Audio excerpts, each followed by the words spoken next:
What's up, you fools? Matt ESCunited. Yes, your favorite Eurovision channel. Welcome. Welcome to another Mattitude live stream slash podcast where we talk about the Eurovision news of the week and then hopefully answer your question. How have y'all been doing? It's been a minute. It's been probably, a month since our last live stream, but life has been busy and the Eurovision season has been slowly, just doing its thing. So we didn't have like a need for like being exactly live every week, but that's going to change soon as I'm going to combine live streams and podcasts going forward. And we have a bunch of people who want to join us, so stay tuned for that. But yeah, let's talk about what happened over the past week or so in Eurovision terms, and then I will share my thoughts with you. And I appreciate everyone that has joined me tonight. I'm sure a lot of folks are on vacation right now, somewhere on a cruise or visiting a fancy country, so it's okay if you can't watch it live. We do have it all available on YouTube afterwards. And in a second, I will start actually recording the podcast on top of it. This is just a quick hello session for everyone that is joining us in the chat. Jealous Ship is there, 28. Diego Silveira, hello from Portugal. Well, hello from California. Nikolai Moller, hi Matt, and Eldad Naimas. You all joined, and I am very, very appreciative of that. And so many others, so I can't go through all of them, and I will answer your questions where I can. I want to make sure that I will go through the actual news first, and then I'll share my thoughts, and hopefully at the end I will answer some of your questions. Make sure at ESCunited so I can see them. Super chats obviously will always be answered first, but just wanted to let you know the rundown of things. I'm going to have a sip of my milk here. All right, so let's talk this through, and I'm going to start to hit the record button. This is Matt with ESCunited, and let's talk Eurovision. You know, that is the motto here at ESCunited, and there has been a pretty interesting week in Eurovision terms. So let's go over this here real quick and see what's going on, because, I don't want to bore you too much, but I'm glad you joined us, and let's go through this. So the first thing we all want to talk about, of course, is the situation about hosting. We all know the Netherlands. They have won. It's been just, 2 months now since Duncan Lawrence took home the Eurovision trophy. A little less than that, actually. And it was the 44-year wait for the very first win. Of course, the tension already, who is going to host, are high. Emotions are flaring up. And we started initially with more than 10 cities voicing their interest. And now we're down to 2 cities. And ladies and gentlemen, it is time to book your hotel rooms soon. Get ready for it, at least. The EBU has now confirmed that only 2 cities remain in the running to host next year's contest. And last week, the deadline for submitting the handbook was set. And 5 cities initially submitted their bid. That includes Arnhem, Den Bosch, Rotterdam, Utrecht, and Maastricht. These 5 cities actually submitted their biddings. As you can see, Amsterdam was not amongst them. They actually withdrew because they are claiming that there is no availability for the suitable venues during Eurovision times. And they have plenty of things that are going on next year in the city already, so they don't want to overload the city on top of it. Since the city in particular, this residents pushing back on tourism to begin with. So the 3 cities that have been eliminated, according to the EBU, are Arnhem, Den Bosch, and Utrecht. Those 3 cities are not going to host the contest next year. The 3 mentioned cities, though they're not longer in running for the host nation, they have been eliminated due to the fact that they could not deliver the needed requirements when it comes to specific things that would be like accommodation, facilities, transportation, and other factors. Now, the EBU, however, did point out that all bits were very, very well done, and the EBU loved the enthusiasm for the contest from all people interested in it. So that means Rotterdam and Maastricht therefore have been deemed as the best suitable city for the upcoming contest, which takes place in May 2020, though the dates yet need to be confirmed. So, let's take a quick look at these two cities, and then I'll share my thoughts with it as well. Obviously, Rotterdam, people say it's the clear favorite in those two-horse race at this point. Rotterdam has been offered the help from Den Haag, which initially was a former rival, actually, to host the contest. There's lots of money coming towards Rotterdam, and it's the largest city in that particular province, South Holland. Although Den Haag is actually the capital, it's also the second most populated city after Amsterdam in the Netherlands. And the arena is actually Ahoy. Ahoy Rotterdam is the actual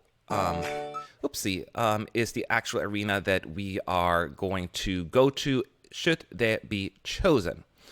So the question is, will they host? They have the connection. It's the big city. And yes, it would be easier for people to travel there. However, Maastricht, they're fighting for it. It is located very closely to Belgium, to be more exact, right next to Belgium at the border. It's the largest city in the Limburg province down there. So there are plenty of other places around Maastricht. If you cannot get accommodation directly in Maastricht, you can find a place in either Hasselt or Liège, Belgium. But you would not stay in the Netherlands. How funny is that? Now, Maastricht is offering the host contest in the MECC Maastricht Arena, which has a capacity of about 20,000 spectators. The bid is backed up by the entire Limburg region as well, but that does not come as a surprise. Now, there is so much other stuff happening that we need to actually take into consideration. Rumors have it that the EBU has their heart and mind set already on Maastricht because of, the birthplace, the EU, blah, blah, blah. This has not been officially confirmed or anything. These are just rumors. Take it with a grain of salt. That's why a lot of people are thinking, okay, if the EBU really wants that, maybe that's what's going to happen. I am not holding my breath on that just yet. So I want to talk about this real quick. Should it be Maastricht? Should it be Rotterdam? And why? Now, this is obviously a little bit more subjective, but hear me out. I want to approach it from two different angles, the selfish and the selfless approach, right? Let's start with the selfish because that's what we all are, selfish. I went on Twitter a few days ago and endorsed Rotterdam as the host city. It was a very just, simple tweet, I thought. I'm going to read it to you real quick. The Netherlands waited almost 45 years for a win and is seriously considering hosting in Maastricht? Question mark. Those only watching it on TV, it wouldn't really matter where probably, but those actually going there, it's logistically rough and challenging. Therefore, Rotterdam, please. That's all I said, right? And that was a very interesting reaction. Granted, I got like hundreds of likes and all that stuff, right? A lot of people supported me, but there were a good amount of people that came after me hard for like, why would you say such a thing? Why are you so anti, like you snob and anti-Maastricht? Why do you hate our city? I'm like, I don't hate your city. You understand? And so I want to elaborate on that. Multiple reasons. Now, most people would fly into Schiphol, Amsterdam, right? And people saying, well, why don't you fly closer? Well, first of all, that's the biggest airport, especially when you come from further out. Keep in mind, not everyone just flies out of London or nearby countries. There are people coming like myself from like America, Australia, Eastern Europe. We're coming from very different places, and usually those flights go to Amsterdam. Now, you can maybe catch a flight to Brussels, maybe, but it is going to cost more. And when you fly into either, if it's Brussels or Amsterdam, you have to make your way to Maastricht. And for people like me, part of the press, we have equipment. We have very heavy equipment. And think of all the delegation, all that stuff with their props and their wardrobes and whatnot. Getting a train, a shuttle, or anything, it just makes it logistically a nightmare and makes it very difficult. And then people explain that on Twitter, of course. I try to at least elaborate on that. There are airports in Eindhoven. Maastricht has an airport. Who flies? What airline flies there? Two of them. And if you were to fly there, you know how much you would have to pay for that. It's just, it's not reasonable.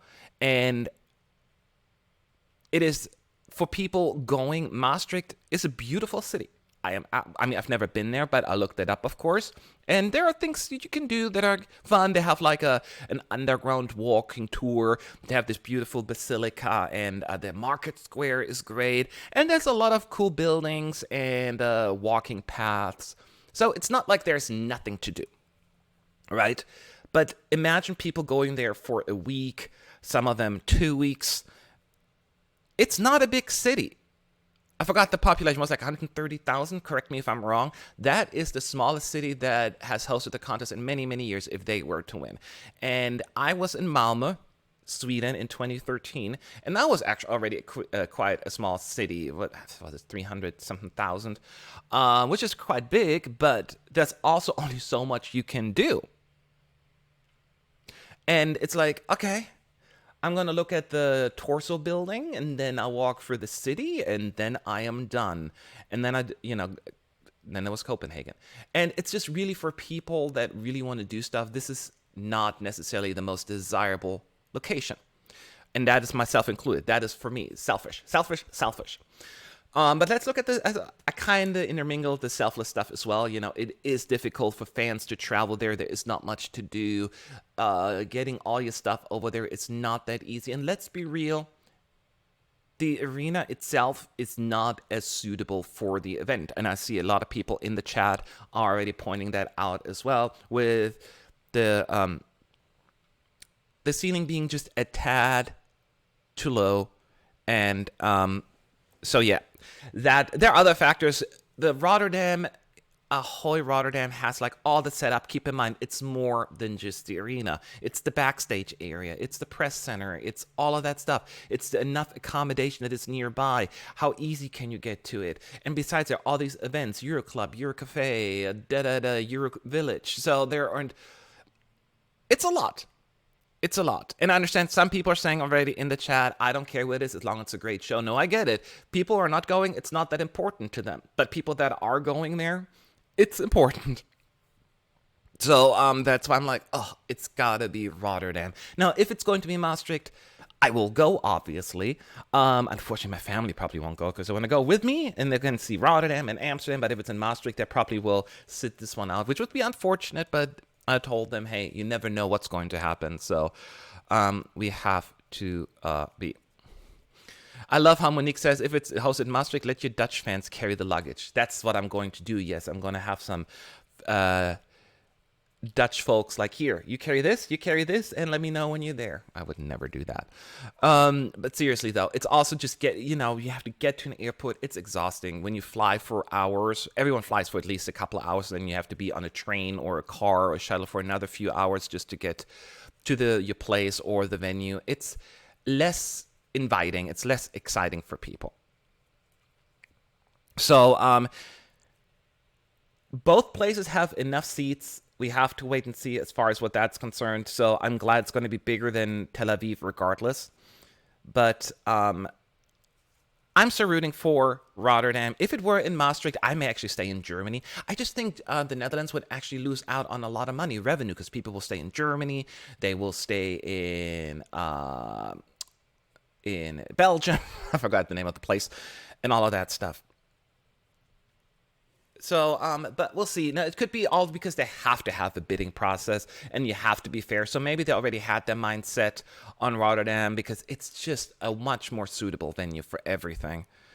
So, that's just what's going on right now. That is why I tweeted what I tweeted. And that was an interesting reaction to it. That's all I can say. I support whatever it is, right? I just want to endorse the city, and I feel as it would be just the better option. Now, we will not know until August, mid-August, so we got a little bit less than a month, I think, until we find out who the host city is, and in particular, the dates. Because once the dates are out, that's when we all start booking immediately. Grab a place so we don't spend too much money, get a flight, all of those things, right? It is quite a bit. So we'll have to wait and see what's going on. this is where we're at. Stay tuned on the updates. Rotterdam versus Maastricht. And my hope. And I want to hear a few of your thoughts already. R1ESJ said, if the ceiling was too low, I am sure they wouldn't have allowed Maastricht to go through.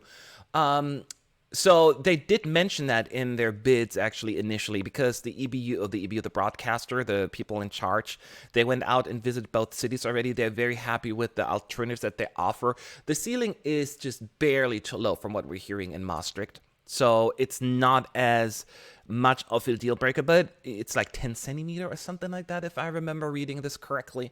And so they could potentially work around that, but it's not desired. So they did not exclude them from hosting immediately because of that reason. So I do see that I'm glad I'm starting the planning out the different situations now rather than later when it's late. That's what I do all the time.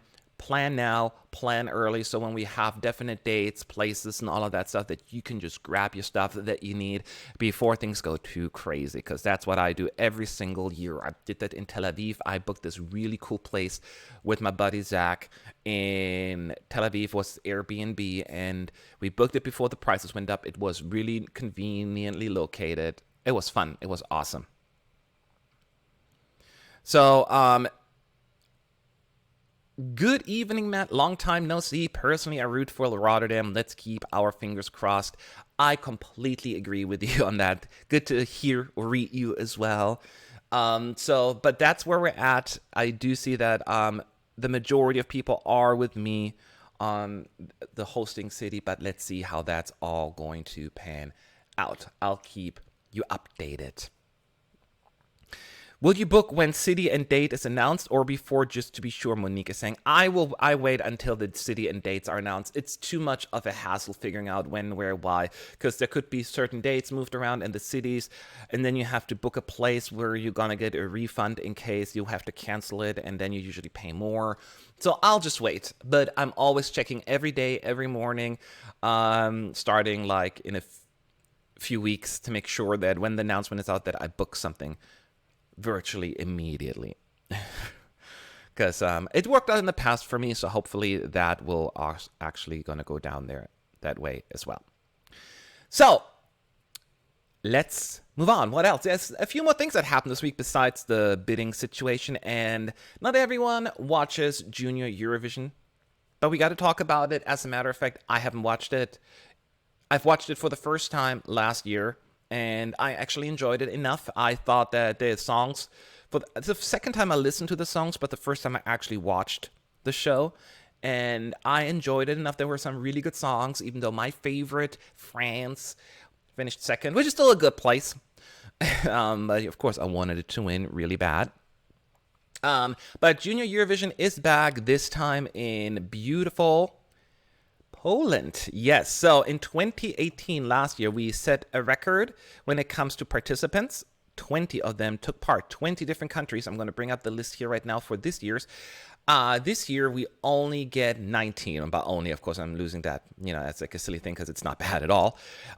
We have 19 countries taking part, as you can see in the Junior Song Contest. Albania, Armenia, and Australia, Belarus, France, Georgia, Ireland, Italy, Kazakhstan, Malta, North Macedonia, Poland, Portugal, Russia, Serbia, Spain, the Netherlands, Ukraine, and Wales. Just to clarify, Spain returns to the contest for the very first time in over 10 years. Was it 12 or 13 years, I think? That was the last time they took part, so it was a surprising returnee, and it's great to have them back. At the same time, 2 countries withdrew from the contest this year. Azerbaijan and Israel took part in 2018. They will not take part in 2019, unfortunately. Therefore, we drop 1 number, lose 2, add 1. 19 participants, still a fantastic number. I think it's the second highest number, and we shouldn't be too upset about that. And the EBU executive supervisor, Jon Olasan, said, we are delighted to welcome talented young performers from 19 countries to the 17th Junior Vision Song Contest. TVP, the Polish broadcaster that is, are promising a fantastic show which will allow all the contestants to shine as they #share the joy with young audiences and the families around the world. So, That is the current setup. Share the joy is going to be the theme, the slogan of the year. And in Gliwice, Poland is where it's taking place, November 24th, 2019. And that's where we're at. Apparently, some of the countries have already selected an act. Georgia selected Georgi Rustiashvili. I'm so bad with names. North Macedonia has Mila Moskov, and let's wait for some music before we really can judge anything. But we're making definitely a lot of progress here. I'm looking forward to it this year. I will be watching it, and people are asking, Matt, are you going to go there? No, I will not be going to Junior Eurovision. I cannot take off that much time to go both Eurovision and Junior Eurovision. I'll see what I can do to have like maybe some representatives of ESCunited attend the event. But let me take a closer look at that. But I will not be there, but I will be in the Netherlands next year. Green Oscar is asking, do you know when the songs for JESC will start to be announced? Now, they all come in. It's similar to the grown-up Eurovision as far as like when the songs come in.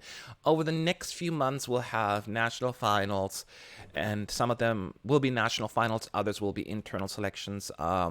And they will slowly trickle in the songs, and then by the deadline, you'll have more. So just keep an eye out. I don't have the exact schedule in front of me as far as like when the national finals are set or the release dates, but it is sooner than later. And just to point out, people are saying in the chat Kazakhstan in Eurovision 2020.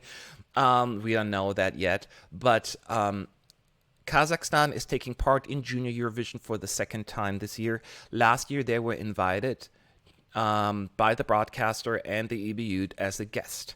Both Australia and Kazakhstan taking part in the Junior Eurovision, and there are only associate members of the EBU, not full members. And in order to be eligible to take part in the contest, we all know you have to be a full member. And if not, then you have to get a special invitation. Australia has been receiving a special invitation for the grown-up Eurovision since 2015.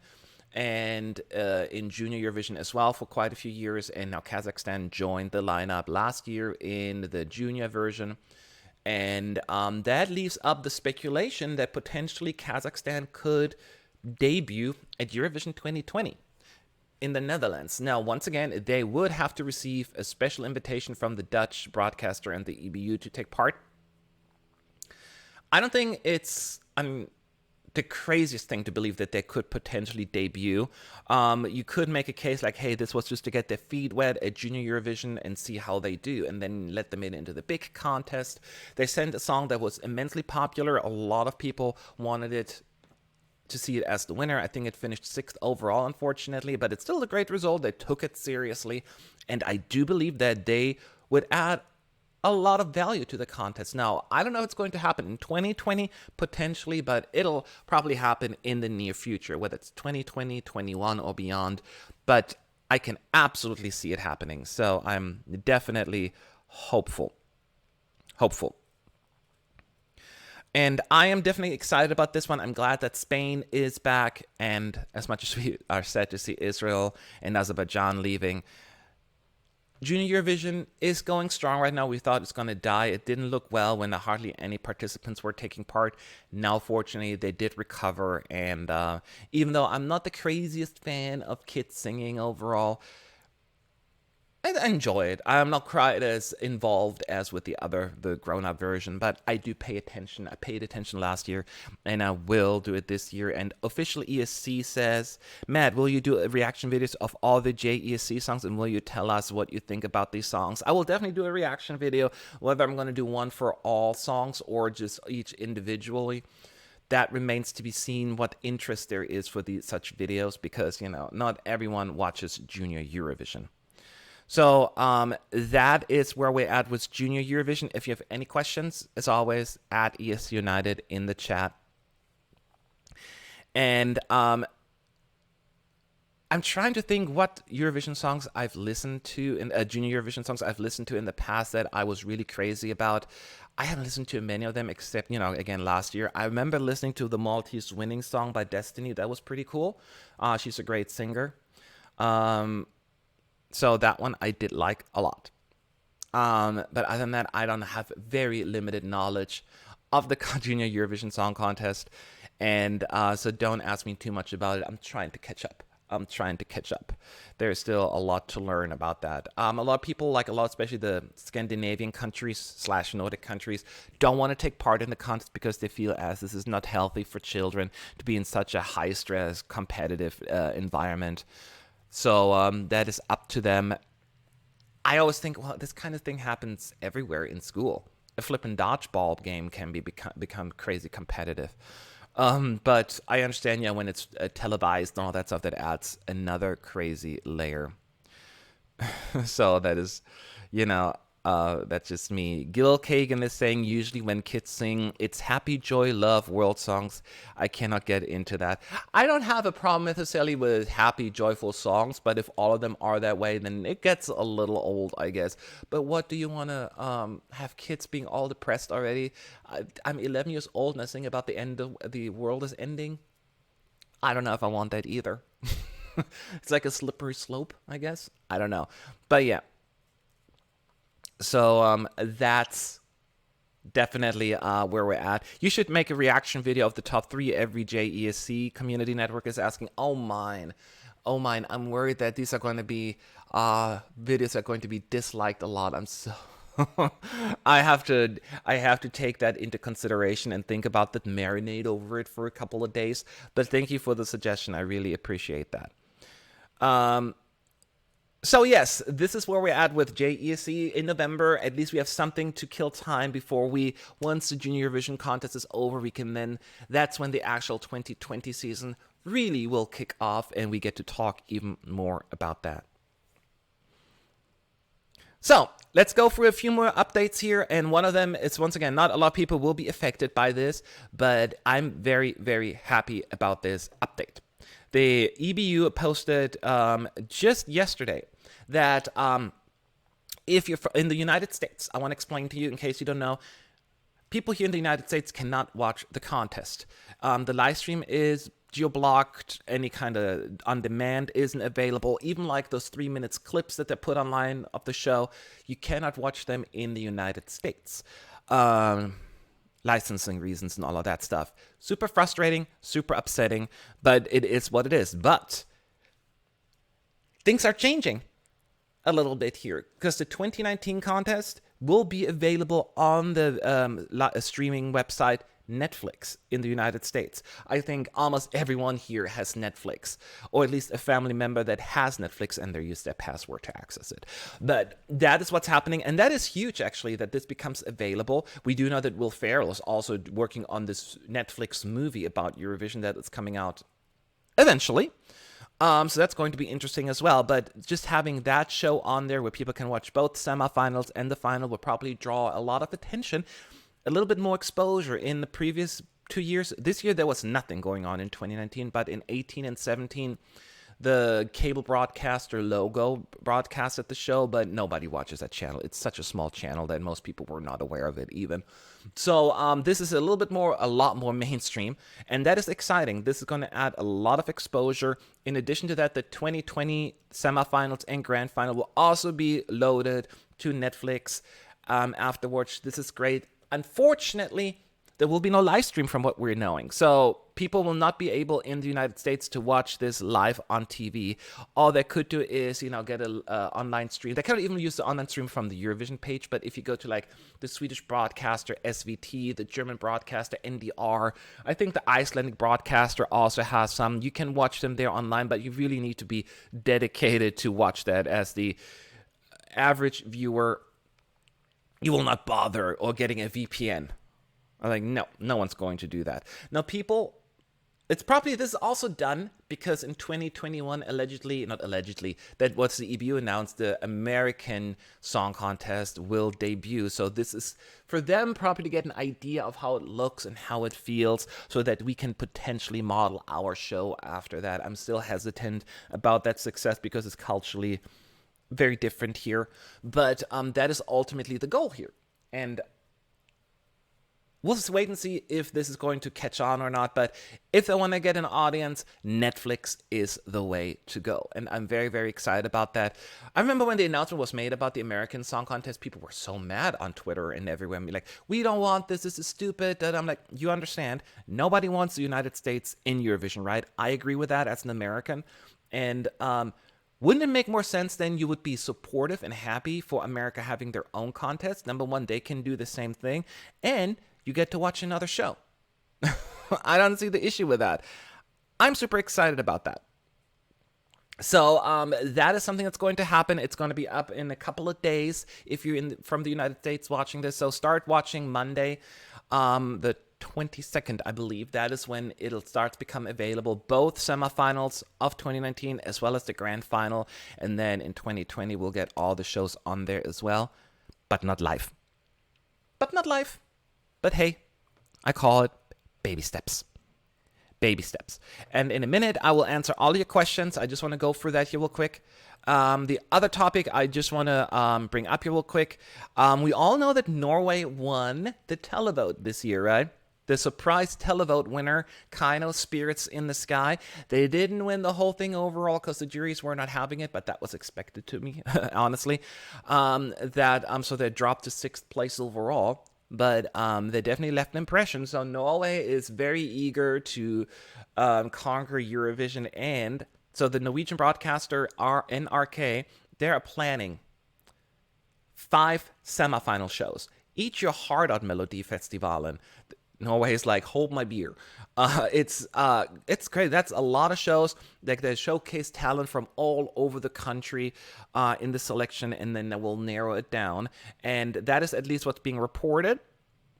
So basically, this selection, first of all, has been around for a long, long time and has been selecting the contest almost every year, I think, except 1991, and repeatedly some changes to the format and all of that stuff, but it certainly has been the show that they've been using. So now they're going really, really big, and this is how they're planning on doing it.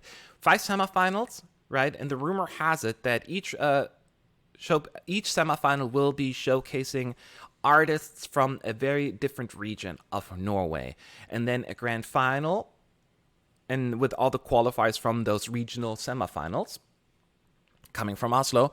And allegedly, it's going to be Northern Norway, Central Norway, Western, Eastern, and Southern Norway, each semifinal. And then the top two songs will qualify, and then they'll end up in the big national final. Now, we don't know the dates and all of that stuff. Will be probably late January, all through February and all of that stuff. But that is huge.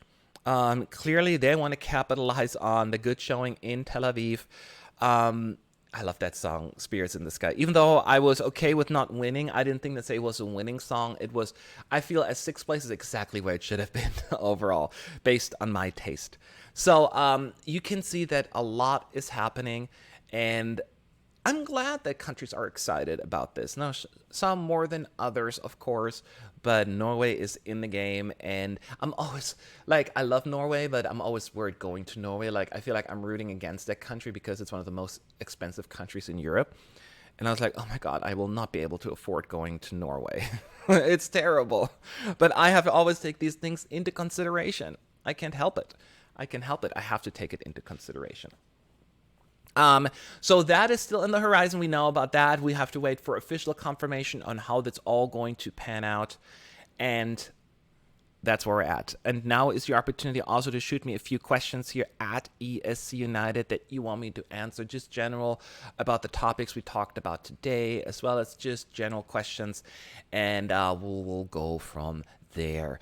As far as, like, I also want to talk about what's going to happen with ESCunited in the near future. ESCunited is canceled. No, it's not. We will obviously do a lot of podcasts and live streams over the months to come. We will do a focus on a lot of editorials rather than just the random news, because we have, you can get the news everywhere. We want to try to set ourselves apart a little bit. So that is what we're doing. So that is what we're working on, and we'll have a bunch of guests on here as well on the live stream in the podcasts. I hope I hope you'll enjoy it. I still have to work out all the other things, but a lot is happening over the next few months to come. And the people here on YouTube are asking what videos are coming. I will continue to do news videos, reaction videos, my favorite top 10 videos, and reviews, you name it. There are a bunch of things that we can talk about. So don't worry, we're not going anywhere. PED, we do not allow for this to happen here. So, ESVL97 Karins is asking, any idea how much the tickets cost? Just budgeting reasoning. Oh man, that is a very tough question. My answer is I do not know how much the tickets are going to be like. It always varies. Tel Aviv, Israel was the most expensive tickets I've ever seen in the Eurovision Song Contest history. They were not affordable. I know so many people who didn't get tickets. They just decided, screw this. There were hundreds and hundreds of euros. And they're like, we're not going to do that. So they went to the Eurovision Village and watched it there. So, and I can understand that. I refused to buy a ticket. They went down a little bit as for the semifinals as the show approached, because not enough people were buying it because they were too flippin' expensive. So I think it'll be a little cheaper in the Netherlands. But it really depends on what show you want to go to. If you want to get the grand final, that's where you pay the most, and you have to be online virtually immediately hoping to grab a ticket. If you want to get the semifinal shows, they're a little cheaper. Grab one of those, but they're also high in demand. Where you can save a lot of money are like the jury shows, or even like the other dress rehearsals, like the afternoon dress rehearsal. They're cheap. Well, they're cheap. Like, you can see the show, like the acts performing, and you get the feel of the thing, but it's not the same, of course, because there will be breaks, because it is a rehearsal and there are delays and all of that stuff. It's not the same feel, but at least you get to see them perform. They often don't work with their complete outfits or makeups during that time, which is always, unfortunate, but hey, and they don't always give their 100%. Like, I remember Kate Miller-Heidke, when she was rehearsing in the first and third rehearsal, she didn't hit like the big notes because she didn't want to ruin her voice. She only sang it when it counted to, really be on top of it. So, I don't know yet. It could really, you can get potentially cheapest ticket for one of those for like $30 or euros to like 200 to 300, 400 for the grand final. It varies. It really varies. Angry Box Turtle is asking, do you think Luxembourg could come back in 2020? By the way, thank you for the live streams you do. Well, thank you for the compliment. We've seen a bunch of countries already announcing that they would not be returning in 2020, whether it's Andorra, Bosnia and Herzegovina, Slovakia, you name it. I do not believe we have received an official no from Luxembourg, because there's been a little bit of push there trying to get them back to the contest. They have previously stated that they do not want to take part because there's no chance in this day and age for a small nation to do well or win the contest, which it's not based on facts or evidence, so stats. So that I don't buy, but that was the reasoning. So is there a possibility? Yes, I would say like a 10% chance, though. They've been gone for so long. They haven't really experienced the new era of Eurovision yet. I think 1993 was the last time they took part, if I'm not mistaken. So 26 years ago. Gosh, I'm usually better at math. And so yeah. My answer is I don't know. If I had to put money down, I will say no. It's unlikely, but not impossible. I hope I'm wrong. I want to be wrong. I want to be really, really wrong. It's RTV's fault, not the people of Ireland. I love that title. I know inside information that Ireland will announce their song and singer for ESC20 before Christmas. What do you think about that? Really? I haven't heard of that. If they were to do that, they could potentially be the first country to announce their act. We shall see. I don't know if, they're just going to announce if they're going to do that, then my thinking is it's going to be a big name. They're not, that would be my guess at least, because they want to maybe create a hype. I think they have to create a hype. I think, of course, there was a lot of disappointment when Ireland finished dead last in the semis this year.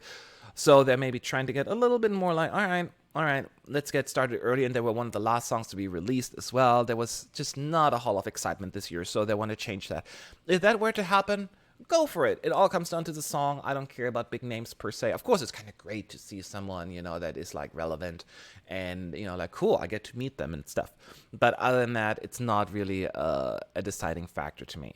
It's not like they're going to send Westlife or anything. Oh, well, that kind of did with Nicky Byrne, I guess. But you know what I mean. I don't know that many Irish acts anyway. What advice would you give to the UK on how to improve their chances? Liam Allen Lindsay is asking. So, okay, that is a very loaded question.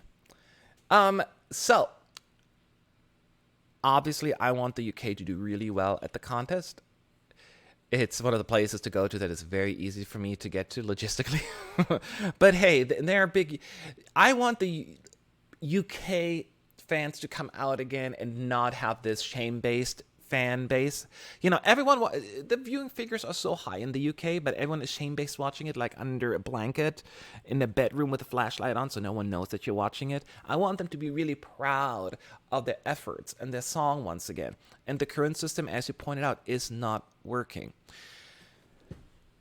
I don't understand who is in charge of selecting the songs for the national final.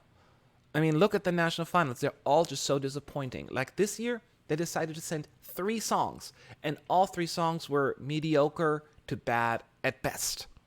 And how is that possible? Are you telling me that those were the best 3 songs that they had in the running, that they were submitted? I don't know who selects these songs. They need to figure out who is doing that. Who are the people in charge? It is just mind-blowing to me. Get some international people in. Do something like what Germany, even though Germany also didn't do well this year, get like ESC fans or international folks involved just for the song selection. The first and most important thing is, how do you select these bad songs? I just don't believe for a second that these are the best songs that are being submitted when you have the best music industry on the continent. So I don't believe that. That's one thing. Number 2, fix the shows. There are so many issues. Yes, this whole let's have 2 acts perform the same song kind of thing. Germany tried that in 2017 and they finished second to last, and now they tried like, oh, let's copy something that's not working. That was a terrible, terrible show. And I hate the show where they lead these people, like they have these panels to share their thoughts and opinions, trying to influence the voters. And people get influenced by that stuff all the time. Don't have them. Let people listen to the songs and then vote with their hearts. Don't let them be influenced by people who have opinions on there. It's stupid, it's not working, and they keep doing it. And I feel as they don't take any kind of advice in that category. They need to scrub that. Just play the music, let the people decide. And also be transparent about it. I don't like this BBC withholding the information about who voted for who, how did the juries vote, how did the televoters vote and all of that stuff. It's the rule, like it's the policy. I'm like, this is Eurovision. Eurovision is transparent. You need to be transparent as well. Otherwise, you cannot learn from your mistakes. And this is what they're doing. They're doing so many things wrong. It's not just one thing. It's a big disaster. So there are definitely multiple things I need to work on. Hopefully they have people in charge next year that will do something, because we all want the country to do well at the contest. Did you know, Diego Maina is saying, did you notice the Twitter campaign to convince TRT to come back to the contest? Sadly, I don't think that will work. Online Twitter campaigns are great for the fans to get all excited, but ultimately, it means nothing if the people in charge are not interested. And we know the people in charge in Turkey, they just don't care right now, right? It's very much a cultural thing that has turned into since Turkey left the contest in 2012. And they talked negatively about the contest and the values it portrays. The crazy bearded lady from Austria and all these things. And it's I'm gonna say it's very political. So a Twitter online campaign will not change that. What they're going to do, oh, well, the people on Twitter and the social media machine that really, really want us back, well, let's go back. No, that's not how it plans out. Remember when Joust tried to represent the UK this year? They rejected him. I remember that. I got to say, I haven't listened to the song, so I cannot really comment on whether or not Joust had a good song for the UK. But they had a good song in 2017.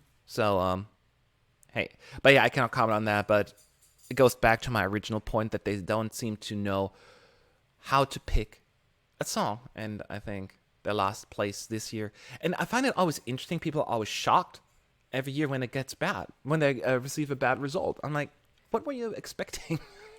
What were you expecting? Okay, so Laura said, here in the UK, we need to stop selecting songs and let the artists submit songs because the songs this time didn't suit any artist. All 3 songs were terrible. Laura, that's another thing. Thank you for pointing that out. That is very important. If you don't have, even if you don't write, the artist writes the song, they need the songwriting team, they need to be working with them rather than you have random people write a song and then, like American Idol style, pick the singers. It's a recipe for disaster, and I think this year, once again, and the last few years have proven that. And the songwriting camps are all great and stuff, but... And I'm not trying to play this whole, oh, it needs to be authentic music. And I'm like, no, I get it. Sometimes you get lucky with, write a song that suits the singer style, but clearly, as you point out this year, it just wasn't a thing. Man, it is so frustrating. It is so frustrating because we know the UK can do it. Every single year, they just keep letting us down, and they don't do much to fix it.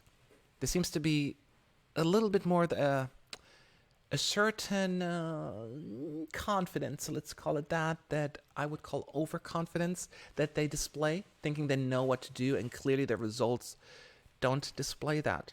It's not just a UK thing. I see that in other countries like Germany as well. So the bigger broadcasters in particular are very confident in what they're doing, even though I don't know what that confidence is based on. But hey, it's just another observation on my part. But now you bring up a very valid point there. So let me answer a couple more questions. Should jury votes be a little less, maybe 30 to 40%, and the rest televote? Royal Pilot is saying no. I'm a big proponent of the juries. I always will be. That doesn't mean the juries are perfect. I'm actually a big vocal supporter of not revising, what's the word I'm looking for? Revamping or changing the jury system as it is right now, and also hold the EBU a little bit more accountable when it comes to the voting. It seems as they'll look the other way at times. Yes, they disqualified Belarus this year, the juries, but they couldn't. It was too obvious. But when are you going to call out Armenia, always putting Azerbaijan in last place, and Azerbaijan putting Armenia in last place, Greece and Cyprus putting each other in first place? Now, I understand with the televote, it'll always happen probably, but with the juries, you shouldn't have that friendship vote. And for a few years, they didn't do that, those countries, and then I started doing it, and the EBU isn't addressing it. And it bothers me. It bothers me to no end. And so there is a lot of fixing that needs to be done, but we need the juries. I don't want to go back to 100% televote. I have a lot of issues with the televote as well, how biased it is. I don't understand why people think like the televote is more fair when there's clearly a lot more friendship voting going on, more than in the juries. Again, I'm not saying the juries are perfect because I have a lot of issues as well. So, do you think that the UK withdrawal for 5 years and come back would be a good for the UK and the contest? No, I don't think that's a withdrawal is not a good idea in general. You can make case like Bulgaria withdrew and came back better than ever. Granted, they're currently not taking part either, but it's a more financial situation. But the UK needs to be in the contest. Can you imagine the UK not taking part? I mean, for multiple reasons, there are so many people in the UK. The viewing figures would go down for the contest significantly. No, I don't think they should withdraw, but they need to completely start from scratch and be open to the suggestions that are being thrown at them. And that's the problem. That's the problem. I don't think they will, and they ever will at this point, and that is unfortunate. And let's see, Renee is saying, wondering if any other country is going to be withdrawing. I hope not. I don't know who would withdraw based on what I'm hearing right now. It would be a financial situation, I could only think. Looking at the countries currently that took part this year, the only one I could genuinely see withdrawing is Montenegro. Maybe Croatia? I don't know, but I don't see it happening. I think they'll all. I expect all countries that took part this year to be back in 2020. Um, I'm hoping that Bulgaria will return, that we get at least one extra country. I don't think the number will go down. I think it could only go potentially up. Again, Bulgaria, Luxembourg, Kazakhstan, those names are all floating around as potential participants. We gotta wait. But hey. So, do you think we will see another Fuego-like song next year since Switzerland succeeded with Fuego-inspired song? Uh, First of all, Aaron, I don't think Fuego. I find it funny that Fuego is always used. We had similar music like Fuego before Fuego. Fuego was not the first song in that style at Eurovision. So I don't know. We always keep going back. Yes, it did really, really well, but she did not invent it. She just did really well and perfected it. Because it just looked and sounded amazing. But I would not call them Fuego style because, again, it's not. Fuego was not an original either in that perspective. But it's the kind of music that's just very popular right now. And it comes and goes, and I'm sure we're going to get similar music. And keep in mind, it was not just Switzerland. We had Cyprus again this year with a song like that and didn't do quite as well. But I think we're going to get something similar maybe with the same choreographer. I don't know. I don't want countries to get too predictable, but I expect a similar song in the running next year. That is my answer, yes. Do you think it was disappointing that there was no good country song in 2019? I don't. Country is rare at Eurovision anyways. You get like maybe one random one at times. So I don't think I was disappointed because I never expect it. I never expect country music coming from Eurovision, I guess. So when it happens, it's just a pleasant surprise more than anything. And it doesn't have to be country, because country is also a very broad term. Like, for instance, when you talk about Calm After the Storm, it's not really country. It's almost, well, it is, but it's more bluegrass than anything to me. So I don't like country music really a whole lot.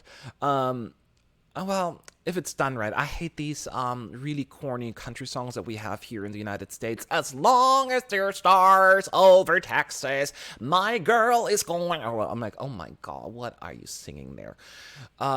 So that kind of stuff I really don't like. But some good bluegrass and all of that stuff. And I'm totally for it. I'm all for diversity. That's why I believe 2018 in particular was one of the best Eurovision years in many, many years. Not just because of the song quality, but the diversity in music genres was so great. And I want that. I want that. And yes, you take a bigger chance with going with something that is not mainstream.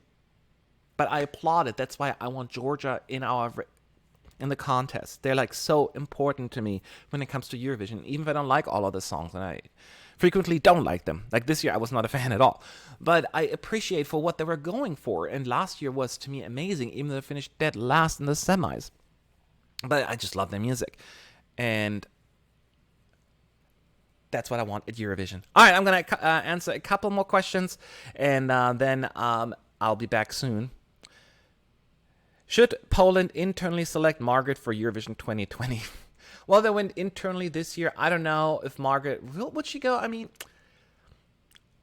Margaret is the kind of act, I like her, she seems sweet, but she had that really cool song, which I liked as well, Cool Me Down, in 2016, that everyone wanted to win, and then it didn't, because her live performance just was not good. And then they saw her in Melodi Festival with songs that I thought were so cheap. Both of them. Even the one that she made to Melodi Festival in final, In My Cabana. Come on to my cabana. Oh, I don't know the words. You might come missing until mañana. Oh, I'm like, oh my God. I'm not a fan of the music that she's put out since Cool Me Down. I only liked Cool Me Down. So if she has a good song, the broadcaster should consider that. But don't just put her forward because it's Margaret and she's a fan of a favorite of the Eurovision community. It'll not translate. Oh, I forgot to point out one thing. Ukraine will be back next year. Duh, so we're going to get at least them back. So I think we're currently at 42. Somebody pointed out in the chat. I forgot about Ukraine. Yes, Ukraine will be back and we'll have 42. Hopefully, at least. All right, so why have a feeling someone will do like Old Town Road song cheaper version next in Eurovision? I don't even know what that is, so I cannot really comment on that. And what is your opinion on Lithuania song selection? They're my least favorite country in the contest. I don't have like a favorite. I wouldn't. I usually don't care for the music, like their song selection. I liked When We're Old. That was a touching song, and I think that was very well executed and emotional. Very well done. I don't watch the selection show. I didn't watch it this year. There are too many shows, but I will commit to watch it next year. I tell that everyone I have to watch it. And next year I will watch it. But it's not my favorite national final. It's a little dragged out and a little messy to me. Do you think Maruv will come back next year for Ukraine? No.